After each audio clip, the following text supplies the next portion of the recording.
everyone, welcome to the program. This is Sunday Politics live on Channels Television. I'm Sean Kimale in Abuja. One would have thought that by now, the governorship election in Adamawa State would have been finally concluded, but that is not the case.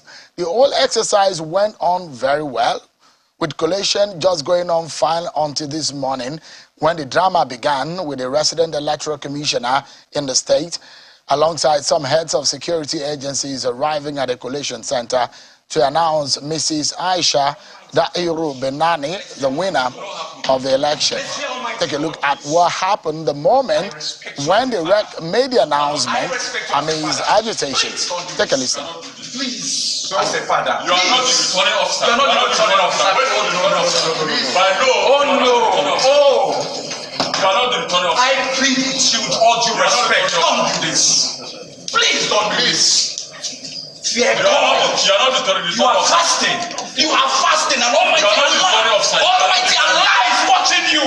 You are not the returning officer. You cannot be this result. Almighty Allah is watching you. You cannot be. Fear Allah. You cannot. Fear Allah. You cannot. It's unfair. There's nothing. Fear Allah. They cannot return. What are you saying? You cannot. No. No. Let's get go. That is the God. No, there's nothing like that. It's not fair. This is not fair. No, you are not. No, it can't happen. This is not fair. You cannot call it result today. No. You cannot. You see, based on no. You cannot. Based on the No. Okay, so the APC support the highest vote. No.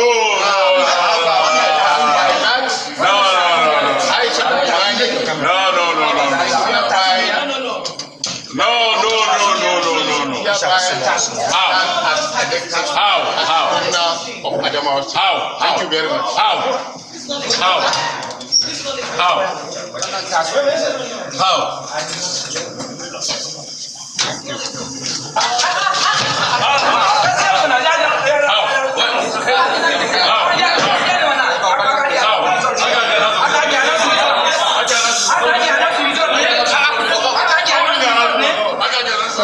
The headquarters of the Independent National Electoral Commission, INEC, says the announcement made by Yunusa Ari, the resident electoral commissioner in Adamawa State, declaring Aisha Benani, the Dairu winner of the governorship election, is null and void. In a statement released not so long after the announcement, INEC said that the election process was clearly not concluded before the announcement was made, and that the action of the REC is a usurpation of the power of the returning officer. He then declared that the announcement, quote, it is null, void, and of no effect. INEC went to say that consequently, that following the action, the collation of results of the supplementary election in Adamawa State has now been suspended and ordered the Adamawa INEC officials to report to Abuja. And while the PDP candidate and incumbent Governor Ahmadu Fintiri has been reacting to the outcome, take a listen to what he makes of the exercise. Yesterday, Saturday, the 15th of April, the rerun was held peacefully across the state. The appropriate officers are now commenced the process of collation. The first round of collation went on well, with 11 local government collated, before the process was adjourned to continue today, 16th of April at 11 a.m. Just when we are waiting for the resumption of the collation, the REC this morning took up a tax he is not constitutionally empowered to do by making an illegal announcement of the outcome of the election without result.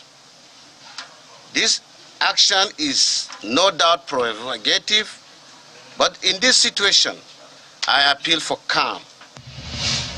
Well, the PDP at the national level and the presidential candidate of the PDP have asked that the INEC REC should be removed. But in Kebbi State, where one of the governorship election was not concluded, also an supplementary election held. This time around, the exercises have been brought to a completion, and the annex declared APC's candidate Nasiru Idris as a winner of the election, having scored the highest votes cast, 409,225 votes, to defeat Bande Aminu of the PDP, who polled 360,940 votes.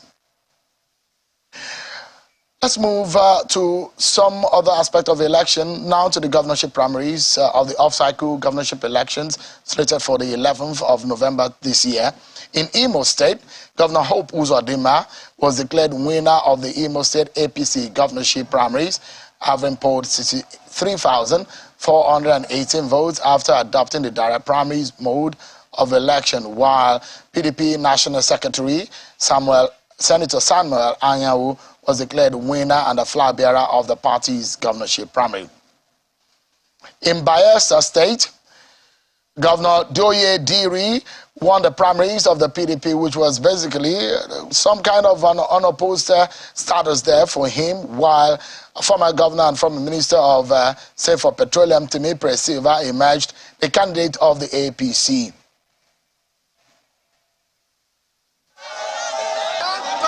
Well, the situation in respect of the Labour Party governorship primary election in Imo State is immersed in controversies. Less than 24 hours after Senator Ethan Achanu was declared the governorship candidate of the primary election, which had Governor-elect of Abia State Alex Oti as the chairman of the election committee, the Lamidi Apapa's faction of the National Working Committee of the Labour Party has held two different primary elections in Imo State today, one presided over by the National Vice Chairman Northeast, Alkali Muhammad Ibrahim, which produced Ikechukwu Okeagbu as a winner, while another one presided over by the National Publicity Secretary Abayomi Arabambi produced Chibutu Izuguzo as the winner.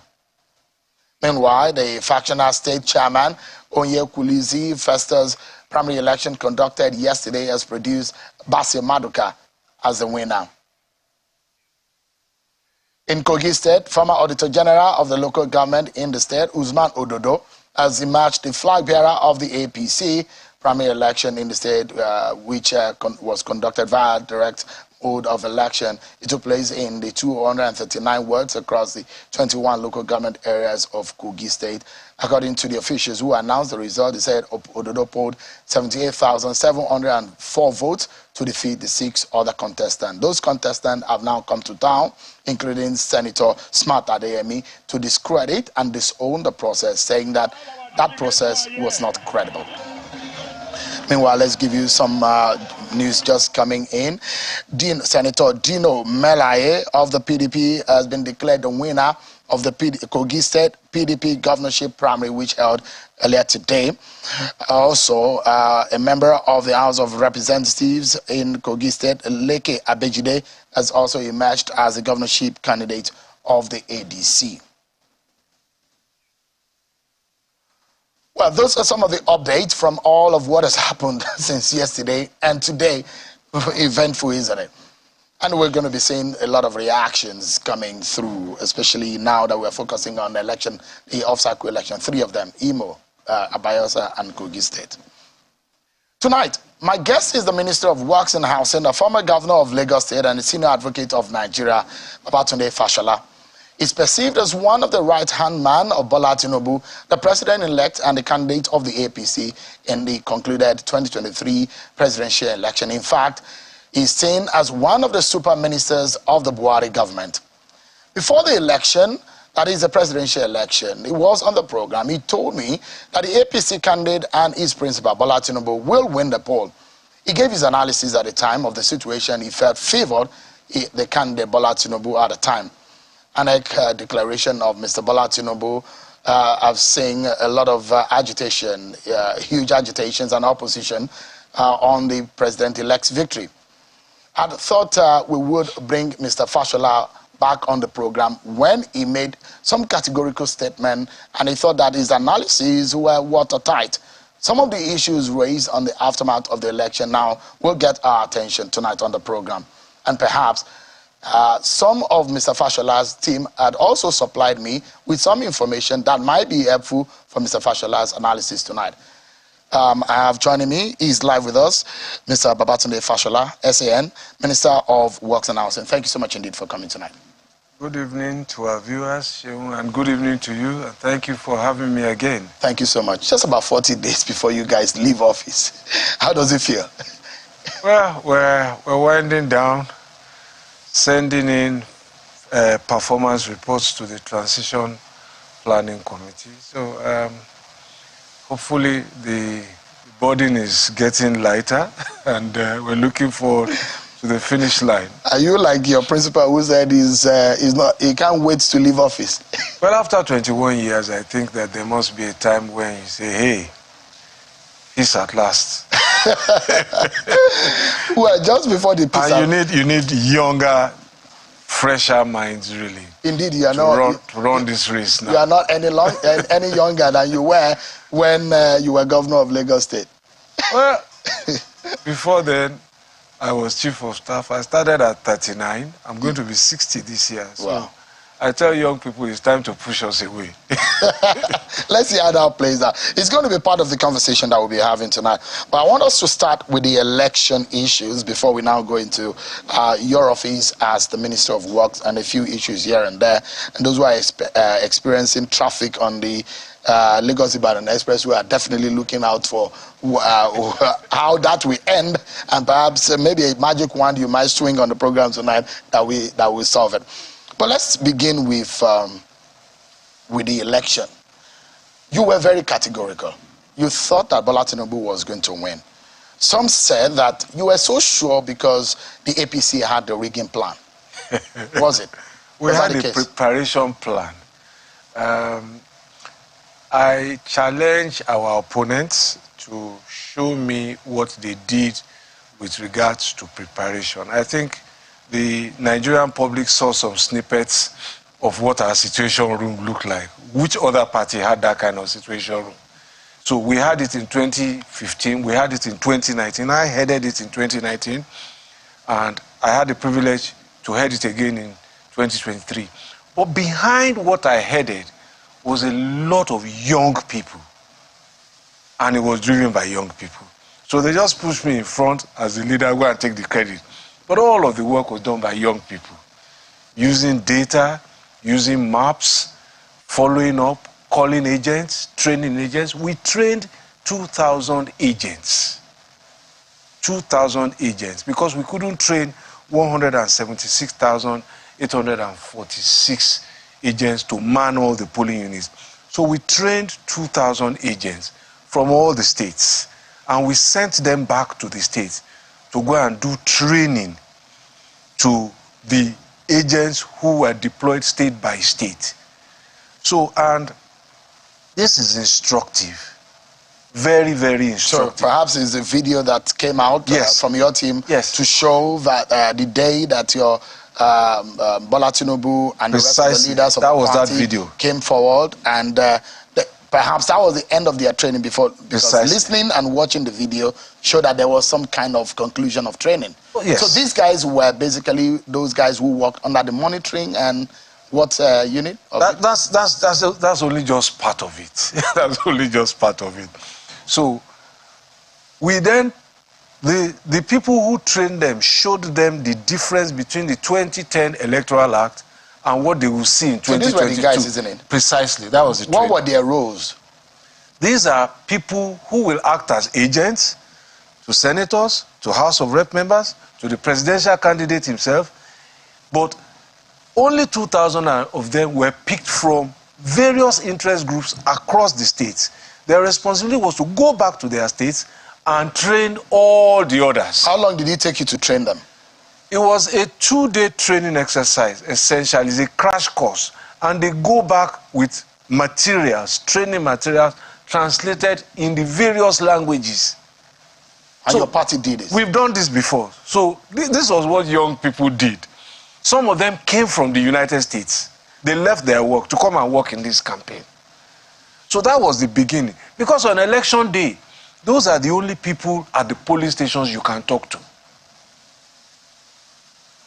apart from that, so we had a line of sight. So as they went back and they started the training, the governors took ownership, senators took ownership, we were talking to them.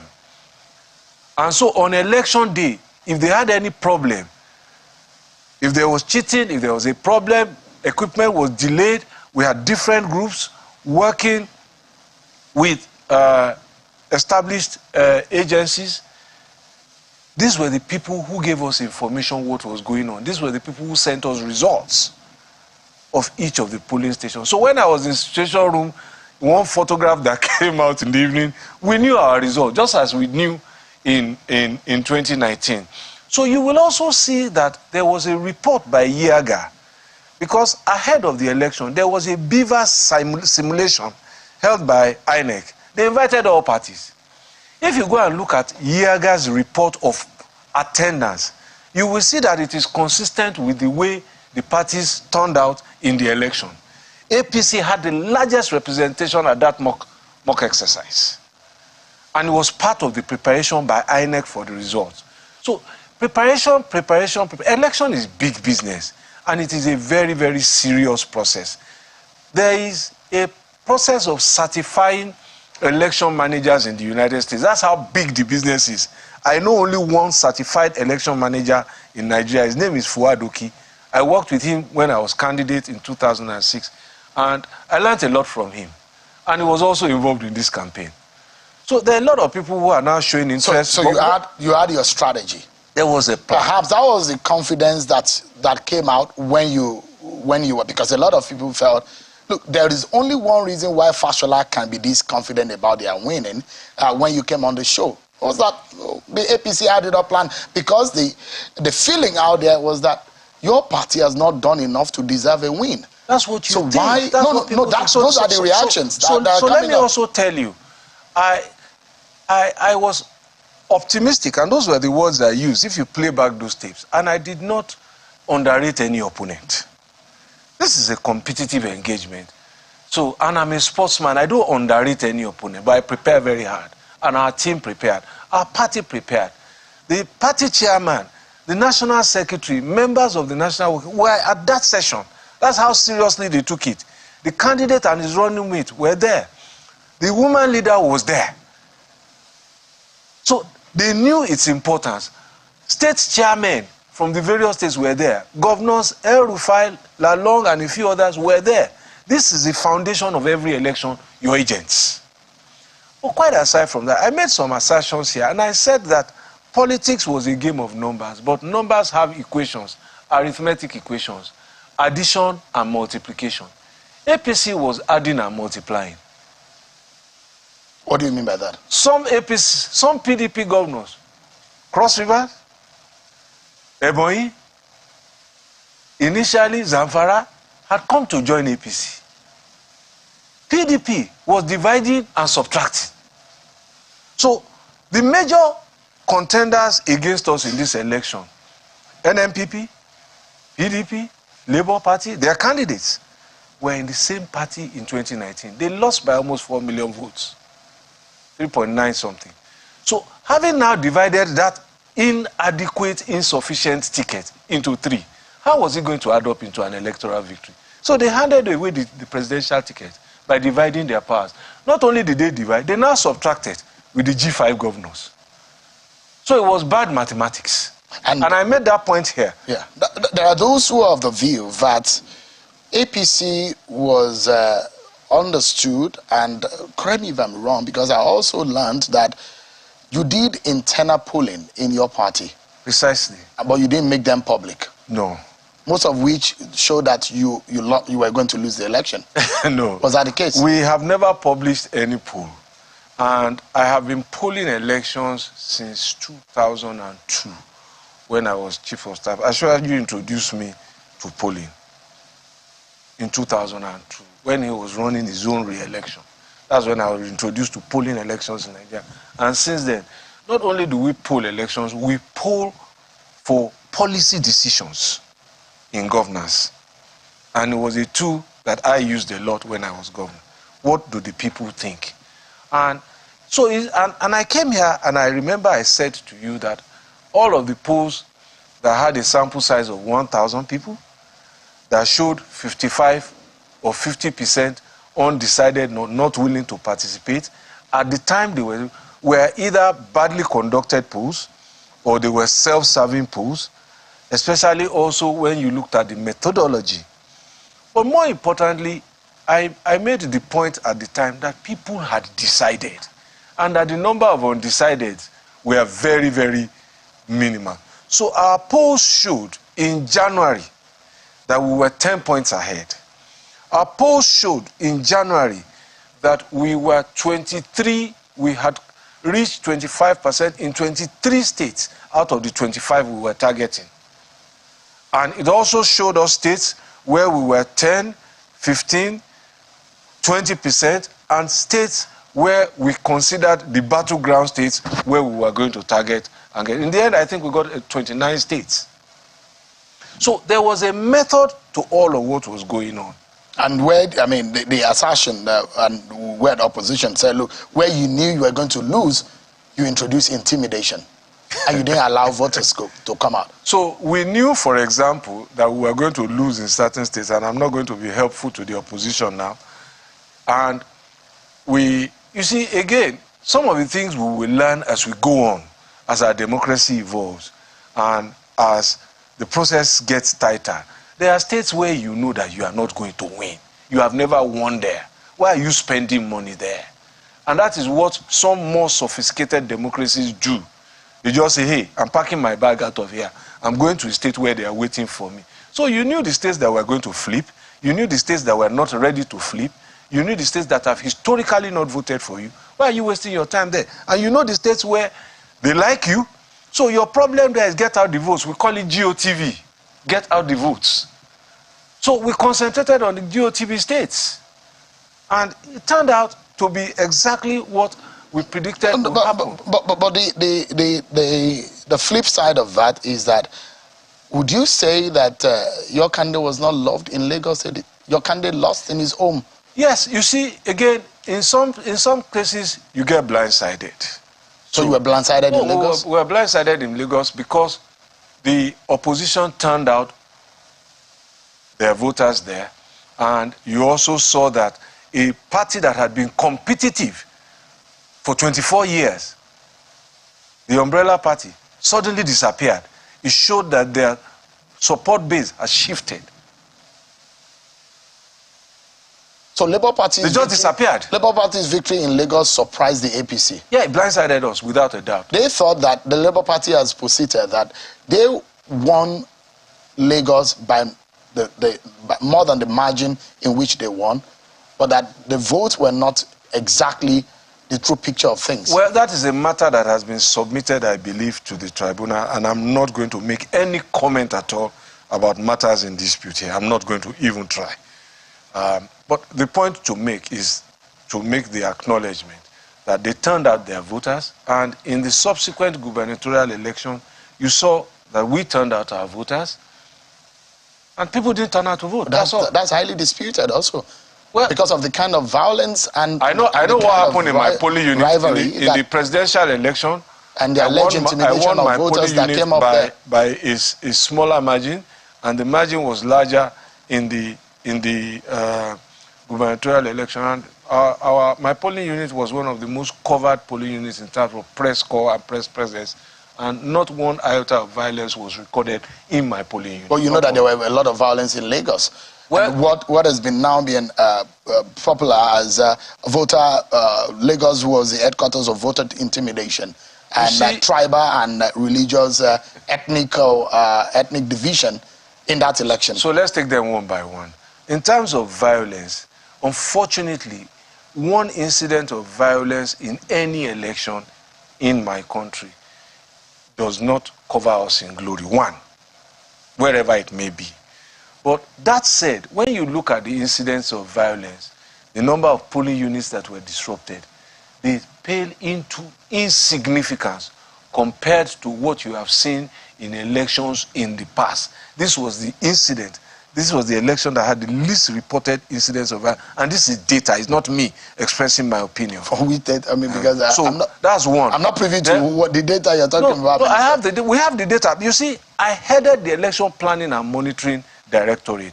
So it's not only these elections results. We are the last directorate to shut down because we are going to report to the party what happened, the collation of all the work that all directorates did. We've written our report, as we did in 2019. Our report was titled 49 in 2019. This year's report is titled Delivering the Win. So the report is ready. So it's data-based. So I'm coming here just to tell you data what happened. So, but that's as far as numbers go. So we compare year by year. Who were the voters who were with us in 2-3 election cycles before? Have they moved? Have they stayed with us? If they have moved, why did we lose them? This is what we do. Okay? Now, and who are the voters who have just joined us, and why have they joined us? Because they translate ultimately to government policy. So people might be surprised, but there are a lot of people. I tell people that people who drive across our roads, for example, experience the difference in those roads. They will vote for us. They are the construction companies and their workers, the vendors, the subcontractors, the people impacted by Buhari's agri program, the people impacted by a digital economy program, where broadband costs have dropped significantly over the last, compared to 10 years ago. They will vote for us. There are people we haven't reached. They may not vote for us. But in the totality, you will see what has happened. Now, let me go to ethnic and all of this. You see, there is a gaining currency of identity politics globally. And nobody should start trying to hide behind a finger. There's identity politics now all over the world. So people vote and are impacted in making a choice by so many items of stimulus. And it may be my identity, it may be my faith, it may be how you cut your hair, it may be how you wear your tie, it may be how you speak.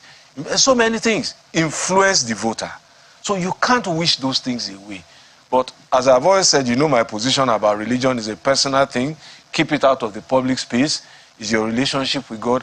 And let's talk about policies, programs, and all of that. Mr. Fashola, are you worried and perhaps disappointed in a Lagos that you governed for 8 years, that there was an election that some people are being referred to as aliens and non-indigens and non-indigens of Lagos, and therefore shut out or not allowed to vote? These allegations, if confirmed and based on the report and what we covered and we saw on the ground, how disappointed are you about that scenario in Lagos State? I have told you before that the elections that I love to see are elections that are carnivals, that are festival of ideas, debates, and our colors. Those are the elections I love to see. We saw some of them in the primaries of the different parties. We saw you were there, your crew was there, and we need to see more of that. We need to see more rigor, more intellectualism, more people focus about what I offer and what you offer. So those are the things I am interested in talking about. So, and that was why the things that interested me, the campaign I was making at the time was, look, Asiwaju has done this, Asiwaju has done that in Lagos. How many states have copied it? We found that about 14 states have copied LASMA, set up their own type. We found about 10 states had copied Office of Public Defender. We found that about 15 states had copied LASA.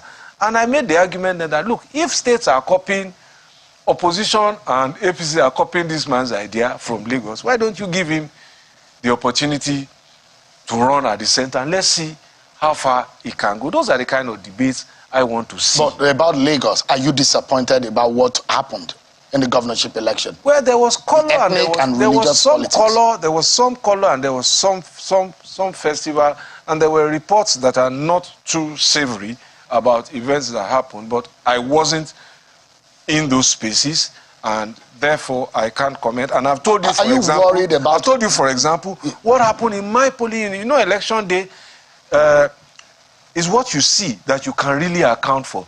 You know, there's a question you guys ask, or journalists generally ask me on election day, what is your feeling about the election after I've just voted?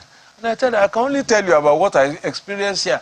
I don't know what's happening in other places. I mean, I'm worried about the implication of this scenario that played out in the election. We saw what happened in 2015 also in Lagos and the implications of that on businesses, on commerce, on the peaceful living of Lagosians. The consequence of what happened in that election, are you worried in a Lagos that you ruled for 8 years? I think that we are too joined at the hip to allow disagreements over elections to fester beyond elections. There are too many places where we are connected. I tell people, for example, that if you are talking ethnic issues, my first cousin is Louis Ganiu Okafo, and I have another cousin, Shola Okeke, God bless her soul. So which one of them do I dislike? So, and I think that some of the rhetoric went in the wrong way, and I think everybody should wear the trouser of adults in the room now and bring everybody back to it. And I think that healing is already taking place, and tempers are coming down. Sometimes we can be extreme when there is competition, but I think as it goes on, maturity will come in, and I think that you members of the press have a duty to play in shutting down very, very extreme rhetoric whenever it happens. You must do that so that you bring people back to tolerable levels of debate and conversations. Let's take a breather, Mr. Fashola. And when we come back, I will be discussing more on the post-election of 2023 and those things that have happened, how APC won, and Bola Tinubu. Some of the issues. Mr. Fashola is someone who had worked with him for several years. Is Tinubu the best man to lead Nigeria at this time with all the burdens? Then, of course, we'll be asking Mr. Fashola some of the projects under Buhari's government. It's 8 years now. When are we seeing the completion? It's going to be after the break, everyone. Join us again. Thank you so much, everyone, for staying with us.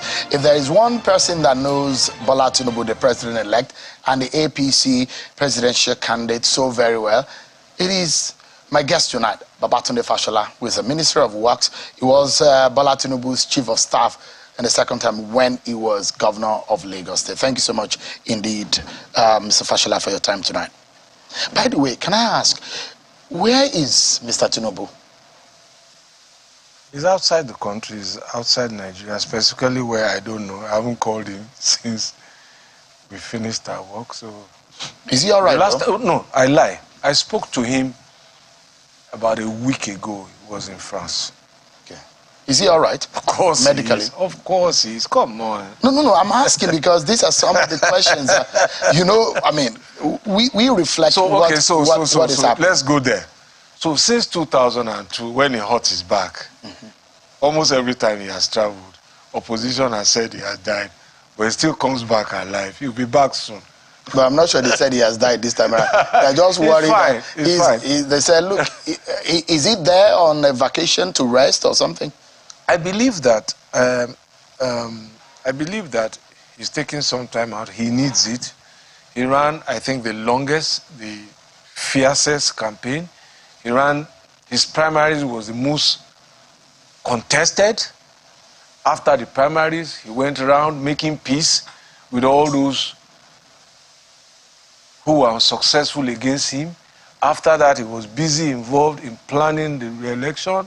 And since then, he's just ran this sprint, this marathon like a sprint.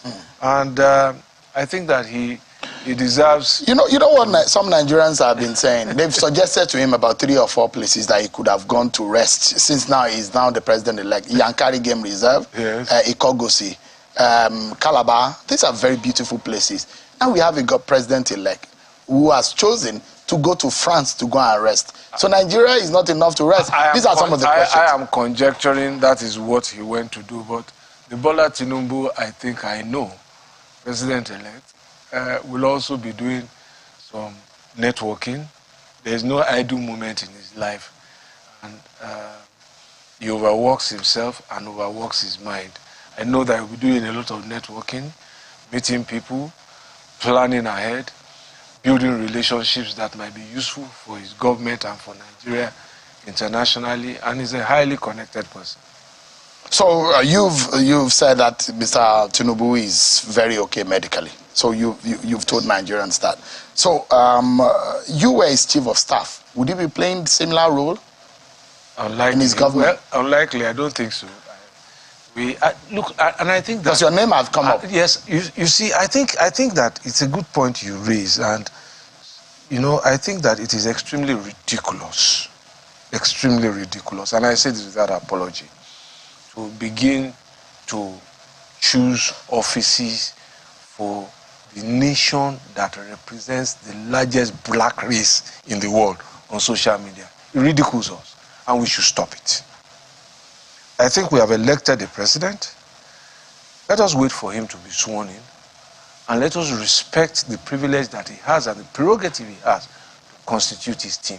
I think no serious nation does what some rascals are doing on social media, saying this one is this, that one is that, picking ministers. I mean, we just saw 2 years ago, a little over 2 years, President Biden elected, and I don't think this farce, if you like, on social media was going on in that country, permutating offices, and I think it should stop. We should stop ridiculing this country. You don't think it's a social engagement? I don't based on the interest of the people? I don't think so. Not some of the things that I've seen. I think it's extremely ridiculous. Or you will not be playing such a role? I think it's extremely ridiculous. Look, and you can't begin to even contemplate what the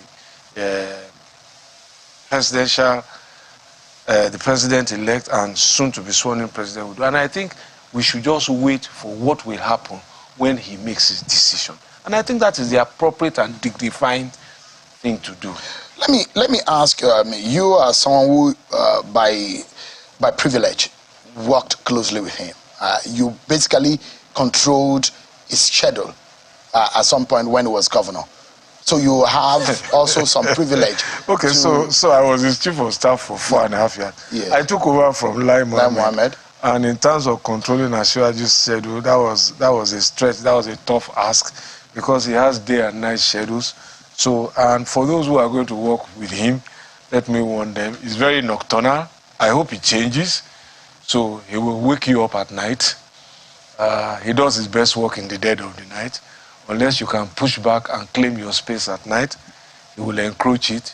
He's very, very detailed. He micromanages. More than President Buhari. So, more than President Buhari. So, let me, I was speaking to somebody and I said, imagine that there are 2 football coaches. So, President Buhari is the type of president, is the type of football coach, quote and unquote, that will prepare his team and then go and sit in the coach's dugout and watch them play for 90 minutes. He trusts them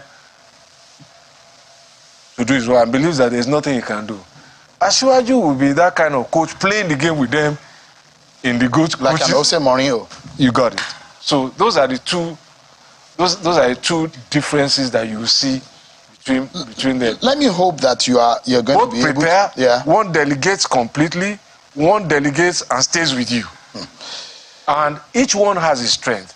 Like in 8 years, President Buhari hasn't interfered in my ministry. Never. And he trusted you? I believe so. Okay. Let me see if you can help us out with some information. Why is the man you were his chief of staff, I mean, he has so much of controversy around him. And I'm hoping that you might be able to clear the air. There are controversies about his age, his true age, controversies about his true educational status, controversy about his name. In fact, there are controversies about whether or not he has dual citizenship, controversies about his past life in the United States. Can you clear the air about this man? I think that makes it the more interesting. And I think those issues have been ventilated sufficiently. You know what the Nigerian people have decided? Those issues don't matter. That's what they have said by this vote. And in making that choice, the only thing I can say to you is that every time it got more difficult, I used to tell people this was his path to success. There was no easy way. There's no easy day for him. The more difficult it gets, then you can be sure it's Asiwaju's. And I think that for somebody who has faced all of these obstacles, I keep referring to when he was... I remember when he wanted to be governor. You may or may not recall, for 3 days after the primaries, we couldn't find the state party chairman, the returning officer for the election. And Lagos was in suspense for 3 days until they found the returning officer. And that's the Ashwaju story. But does he really have a dual citizenship? That's the Ashwaju story now. And, you know, so the more difficult it gets, the more it brings out the best in him. And for me, I think that now that all of these hurdles have been surmounted, maybe there's a divine purpose to it. Maybe perhaps, just perhaps, this is where Nigeria begins to turn in the most positive way forever. Because sometimes this is just what it takes. Because governance is not about sainthood. It is about efficiency. It is about performance. It is about delivery. So Bola Tinubu is not a saint? I am not. I doubt that you are. No, I am not a saint. I mean, so, if you're a saint, you should be never by now. At the end of the day, for anybody that will be Nigeria's president, issues of character, issue of consistency in the person's life. Why does he have so much controversy? And the third time I'm asking, does he have a dual citizenship? Character is important. Character is relevant. You know, I tell people, when you read the story about Abraham Lincoln and how he got the bill that ended slavery passed, if you read the process, you will not take the result. Go and read it. So, but it was about doing a good thing at the time. And I'm not saying anything, so nobody should read innuendos to what I'm saying. But all I'm trying to say is that governance is about getting the results. The process is important. No matter who the person is. The process can be important. Let me put it that way. But sometimes the people you impact, and there is a level of integrity beyond which you should never compromise anyway. So those are issues that are settled because they are value issues. Societies are built on them. So I should not be misunderstood. But again, you must understand that we must not be looking for saints. So all of the accusations that have been leveled against him have been either unproven or there was no evidence offered in support of them. But they have run along for a while. I know one of them. Which is? So they said that he owned the Oriental Hotel. Does he? He doesn't. You know, when that story broke, Dele Alake, his commissioner, image maker then, went to him and said, look, boss, this story is making the rounds. I should go and deny it. He said, no, they're wishing me well. Don't deny it. I was there. And the story has gained a life. Does he have a stake? No, there was no stake. The place was a swamp. The owners of Oriental Hotel, according to the story, were the people who used to own, I think, Golden Crown on Ikorodu Road, and they wanted to relocate. The whole of that Uzumbambadi was a refuse dump, including the place where Jim Movia built Civic Center. I was in government when they gave it to him. We used to recover dead bodies there. So it was like, build something there so that we can protect it. And that was how they came along. So what about the issue of dual citizenship? This is the fourth time I am asking. Dual citizenship. I know he carries a Nigerian passport. I don't know about dual citizenship. I know he resided abroad when he went on exile. I don't know if they gave him American citizen there. What does that have to do with the results of the election? And wait a minute. Whilst we are going there, the last time I checked, I think that Nigeria's constitution allows you to have dual citizenship, doesn't it? As a president, you need to recheck the constitution in respect of being a president. No, it's place of birth. It's place of birth. If you were born to Nigerian parents, I think that I will check that, but I doubt that the Nigerian constitution makes it makes you disentitled if you have dual citizenship, because the constitution allows you to have dual citizenship. I've not gone into the works and housing, and I'm really running out of time. Because you are pressing very, very tenuous grounds. But you are dodging away from it. No, I'm not dodging. I'm engaging you. Yeah. So you are pressing tenuous grounds. So if you want to continue there or you want to do some more ground covering, let's go there. Can we talk about National Assembly politics in 1 minute? Because there are very important issues in relation to your ministry. I have no opinion about national... No, okay. I will keep my opinions about National Assembly politics to myself. Let the party decide what it wants to do. But the only point I want to make is that people have assumed that we are the opposition party and they have started zoning out offices. That because one person is this and that. We are not the opposition party. Our constitution, the last time I checked, has no zoning of offices. So that said, what should guide our party is the provisions of the Nigerian constitution about representation and equity. And that is all I am going to say about that. So you don't think that zoning should be paramount? No, no. I'm telling you what... I'm not rendering an opinion about zoning. I'm rendering the statement of fact that our... You see, you all say that sometimes, most of you say we are all the same. We are not the same with the opposition party. Our constitution is different in some instances. And indeed, our manifestos are different on certain issues. So we are not the same. So before you start importing their policies into our practices, let us get that right. But the Nigerian constitution speaks about the need for equity, fair representation of the Nigerian populace. Let me get your views quickly on the Ministry of Works. You said that the Lagos-Ibadan Expressway will be delivered between April and May. The contractors are expected to finish on the 30th of April. So I repeat what I said. From the Lagos end to the Ibadan end, the only place where work will not be complete is after Ibadan going towards Oyo, because at kilometer 116, between kilometer 116 and 127, the Oyo state government is building some stormwater channels there, and we have decided to wait for them to finish their stormwater channel before we finish the road, instead of building it and then them having to cut it up.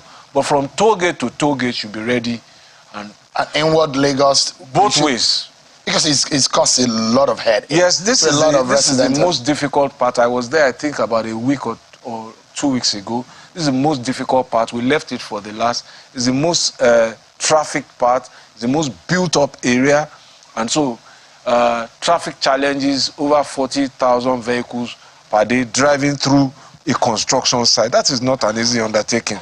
Right now, the contractor has mobilized, the last time I went, 110 different machines, equipment there, and 450 people in terms of manpower there. They're running, all stations are going now to see that they keep up with that date. So April 30th, that's what we should be expecting. Fingers crossed. So let me go to the Federal Executive Council recently approved 6.3 billion for the maintenance of the Third Mainland Bridge. Yeah. How can you explain that cost? Yeah, well, it's a good point you raise. The bridge is 11 kilometers, 11 point something kilometers. It has about, I think, 10 different interchanges that link it. All of those interchanges have the wearing surface, which is the pavement. The wearing course has eroded, so they have to be milled and relayed, new asphalt, on the entire length of the bridge and the interchange. Will it look like you're reconstructing it? Yes. You see, the bridge, every road really has what is called a wearing course, and it wears off over time, just like the heel of a shoe. That's why it's called a wear. As you use it, it wears off. That's the asphalt you drive on. But between that, there's a concrete base. So they are going to mill, and milling in street language is scraping that off and relay new asphalt on the road. We didn't do that at the time we closed the bridge because the asphalt has not deteriorated to the stage where it is now at that time, first. And secondly, the work we undertook at that time was more structural work. work related to the structural integrity and safety of the bridge to prevent or avert any structural failure or collapse. That was work of underwater piles, which is still not completed. So you see, you can't see that. It's going on. Yeah. So, but is the integrity of the bridge intact? If I may, the integrity of the bridge is intact. So, of the underwater piles, then the concrete casing that you see at the bottom of the bridge, those are the pile caps. Some vessels have knocked into it. And so all of those have to be cleaned up. They have to be put into proper shape. And then the piers, too, have suffered. Those are the concrete things that goes to the top, have suffered some deterioration. They have to be jacketed. That's the word that is used, new coats of cement, and they put epoxy to strengthen and protect it. And also reinforcement that has become exposed to the elements, that is the iron rod, has to be cleaned up, repaired, sprayed, and protected. Then what we did also was to change bearings. There are bearings under the bridge that allow it to move in a controlled manner. Once those bearings are broken, then there's a danger that the deck can slide off. So those bearings were changed. Then there's also the expansion joints that allows for movement between, because bridge is not built in one long cast. It's built in segments like this. So, and they're allowed to move and settle. Those expansion joints are deteriorating material. When was the last time this kind of maintenance was conducted? There was one that was conducted when I was governor, but they didn't budget to do the whole thing. So this is the outstanding part. Yeah. It is the outstanding part now that we did when we closed it off. Now, what we are doing is aesthetic work and drive free. And also some of the railings that have been damaged, that have been cut, that have been stolen, all of those are part of the work that will be replaced now. I'm being told I have about 60 seconds to go, and I have a few concerns because 2 years ago, the Minister of Finance said it will cost about 4 billion to do the same work. Now it's over 6 billion. Minister of Finance? Yes.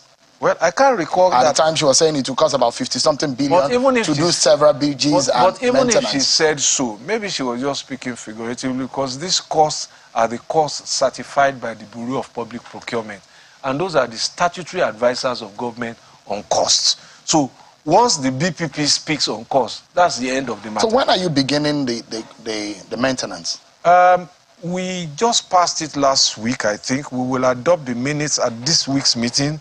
Then the process moves to the issuance of extracts from the minutes, which the PAMSEC will then use to issue an award letter. These are all the procurement processes. It takes time. So because a lot of people are worried about the man hours. They shouldn't be worried. And why is this coming at the rainy season? They shouldn't be worried. We will do our best to minimize the impact.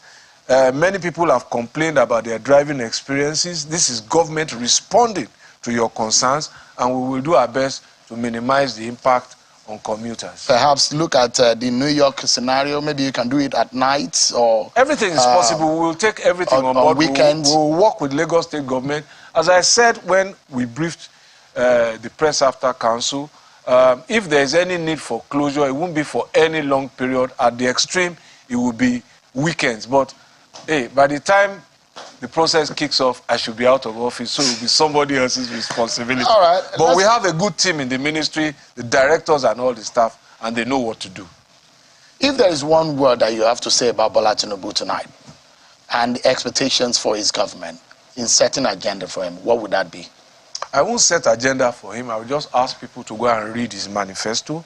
And I would also ask that the citizens hold their governors in readiness to work with the federal government, because building Nigeria is not the responsibility of a president alone.